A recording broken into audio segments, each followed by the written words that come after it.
Taste the Daily.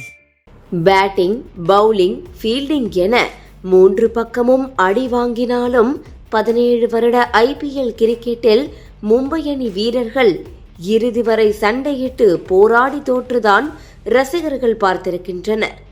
ஆனால் முதல் முறையாக எந்தவிதமான சண்டையும் செய்யாமல் தொடக்கம் முதலே தோல்வியின் முகமாய் மும்பை இந்தியன்ஸ் அணி களத்தில் இருந்ததே இதுவே முதல் முறை.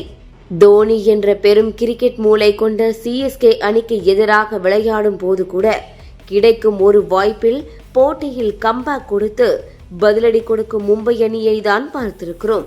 ஆனால் ஹர்திக் பாண்டியா கேப்டன்சியில் ஒரு மோசமான பக்கத்தை சந்தித்து வருகிறது எம்ஐ அணி. கேப்டன்சி மாற்றத்தால் ரசிகர்கள் காட்டும் அதீத வெறுப்பானது ஹர்திக் பாண்டியாவின் திடமான மனதை உடைத்திருப்பது இந்த போட்டியில் நன்றாகவே வெளிப்பட்டுள்ளது. பவுலிங், பேட்டிங், கேப்டன்சி என மூன்றிலும் சரியாக செல்ல முடியாமல் மனதளவில் ஹர்திக் பாண்டியா பெரிய போராட்டத்தையே நடத்தி வருகிறார். அனைத்து பலம் வாய்ந்த வீரர்களை அணியில் வைத்துக் கொண்டும் மும்பை அணியால் ஒரு சரியான 11 வீரர்கள் கொண்ட அணியை தேர்வு செய்ய முடியவில்லை. அவர்கள் அணிக்குள் இன்னும் பிரச்சனை நீடித்து வருவது நன்றாகவே தெரிகிறது. எதையோ நினைத்து வந்து எதுவாகவோ மாற நினைத்து பின்னர் உள்ளது போச்சுரா நொல்லகண்ணா என்னும் நிலைக்கே மும்பை அணி சென்று கொண்டிருக்கிறது. ஆனால் அதே நேரத்தில் தொடக்க வீரர்கள், பந்து வீச்சு, மிடில் ஆர்டர் பினிஷிங் வீரர்கள் என அனைத்து கட்டங்களையும் டிக் செய்திருக்கும் ராஜஸ்தான் அணி கோப்பையை வெல்லக்கூடிய ஒரு அணியாக மிளர்ந்து வருகிறது. இன்று நடைபெற்ற மும்பை இந்தியன்ஸ் மற்றும் ராஜஸ்தான் ராயல்ஸ் அணிகளுக்கு இடையேயான போட்டியில் டாஸ் வென்ற மும்பை கேப்டன் ஹர்திக் பாண்டியா பேட்டிங்கை தேர்ந்தெடுத்தது எல்லோரையும் ஆச்சரியத்தில் ஆழ்த்தியது.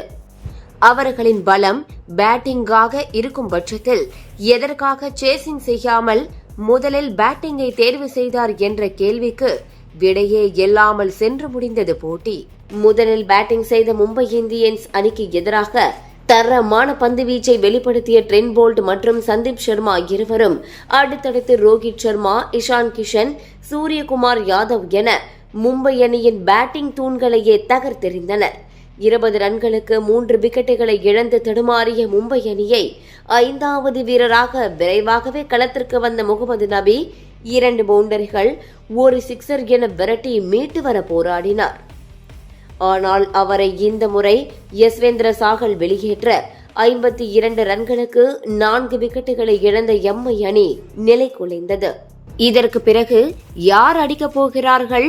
எப்படியும் 140 ரன்களுக்குள் மும்பை அணி சுருண்டுவிடும் என எதிர்பார்த்த போதுதான் 6வது விக்கெட்டுக்கு கைகோர்த்த வதேரா மற்றும் திலக் வர்மா இருவரும் அதிரடியான பேட்டிங்கை வெளிப்படுத்தி கலக்கி போட்டனர்.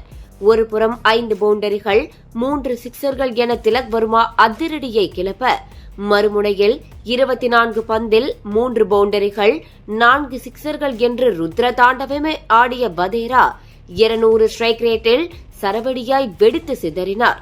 6வது விக்கெட்டுக்கு 99 ரன்களை சேர்த்து அசாத்தியமான பேட்டிங்கை ஆடிய இந்த ஜோடி 16 ஓவர்களுக்கு 151 ரன்கள் என்ற வலுவான நிலைக்கு அணியை எடுத்து வந்தது.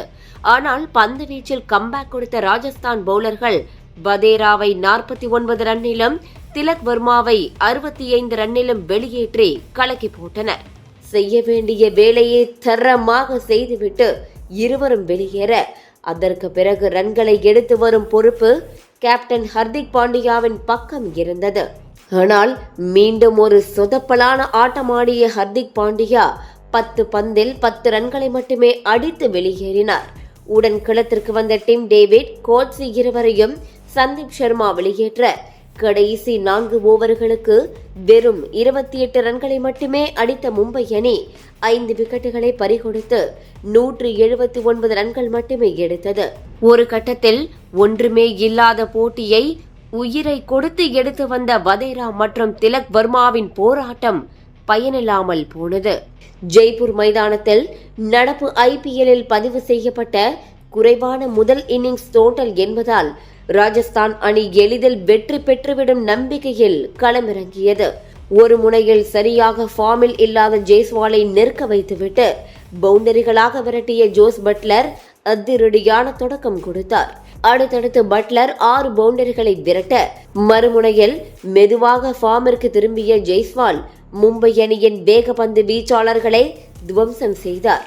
ஒரு விக்கெட்டை கூட எடுக்க முடியாமல் மும்பை அணியின் வேகப்பந்து வீச்சு பட்டாளம் போராடியது. எப்போதும் சிறந்த பந்து வீச்சை வெளிப்படுத்தும் பும்ராவிற்கு இன்று அரை நாளாக மாற மற்ற பவுலர்களுக்கு சோதனை நாளாகவே மாறியது. உடன் ஃபீல்டிங்கிலும் மோசமாக செயல்பட்ட மும்பை அணி வீரர்கள் தோல்வி முகத்தோடுதான் போட்டியை எதிர்கொண்டனர். ஒரு வழியாக மூத்தவரான சாவ்லா பட்லரை வெளியேற்ற, அதற்கு பிறகாவது போட்டிக்குள் வருவார்கள் என்று பார்த்தால் எதுவுமே மும்பை அணிக்கு சாதகமாக செல்லவில்லை. மறுமுனையில் மொரட்டு ஃபார்மிற்கு திரும்பிய ஜெய்ஸ்வால் 59 பந்துகளில் 8 பவுண்டரிகள் 7 சிக்சர்கள் என கிரவுண்டின் நாலாபுறமும் வானவேடிக்கை காட்டி IPL சதத்தை எடுத்து வந்து அசத்தினார். பும்ராவிற்கு எதிராகவெல்லாம் சிக்சரை பறக்கவிட்ட ஜெய்ஸ்வால் கலக்கி போட்டார். உடன் சஞ்சு சாம்சனும் அவருடைய பங்கிற்கு 2 பவுண்டரிகள் 2 சிக்சர்கள் என விரட்ட 19வது ஓவரிலேயே இலக்கை எட்டிய ராஜஸ்தான் அணி 9 விக்கெட்டுகள் வித்தியாசத்தில் மாபெரும் வெற்றியை பதிவு செய்து அசத்தியது. 5 விக்கெட்டுகளை கைப்பற்றிய சந்தீப் சர்மா ஆட்ட நாயகனாக தேர்ந்தெடுக்கப்பட்டார். இந்த ஒரு போட்டியில் மற்றும் பல்வேறு இமாலய சாதனைகளை RR அணி வீரர்கள் படைத்தனர். பவர் பிளேவில் ரோஹித் சர்மாவை வெளியேற்றிய ட்ரெண்ட் போல்ட் IPL கிரிக்கெட் வரலாற்றில் முதல் 6 ஓவரில் அதிக விக்கெட்டுகள் வீழ்த்திய முதல் பவுலராக மாறி சாதனை படைத்தார். 26 விக்கெட்டுகளுடன் இந்த சாதனையை தன்வசப்படுத்தினார் போல்ட். அதேபோல முகமது நபியை வெளியேற்றிய யஸ்வேந்திர சாகல் IPL வரலாற்றில் 200 விக்கெட்டுகளை வீழ்த்திய முதல் பவுலராக மாறி வரலாறு படைத்தார். அத்துடன் மும்பை அணிக்கு எதிராக சதமடித்து அசத்திய யசஸ்வி ஜெய்ஸ்வால் 23 வயதுக்குள் 2 IPL சதமடித்த முதல் வீரர் என்ற பிரம்மாண்ட சாதனையை படைத்தார். 8 போட்டிகளில் விளையாடி 7இல் வெற்றி பெற்றிருக்கும் ராஜஸ்தான் அணி தன்னுடைய முதல் காலை அரையிறுதிக்குள் எடுத்து வைத்துள்ளது. ஹர்திக் பாண்டியா தலைமையிலான மும்பை அணி எப்படி தங்களுடைய அழிவின் பாதையை வெற்றியின் பாதையாக மாற்றப் போகிறது என்று பொறுத்திருந்துதான் பார்க்க வேண்டும்.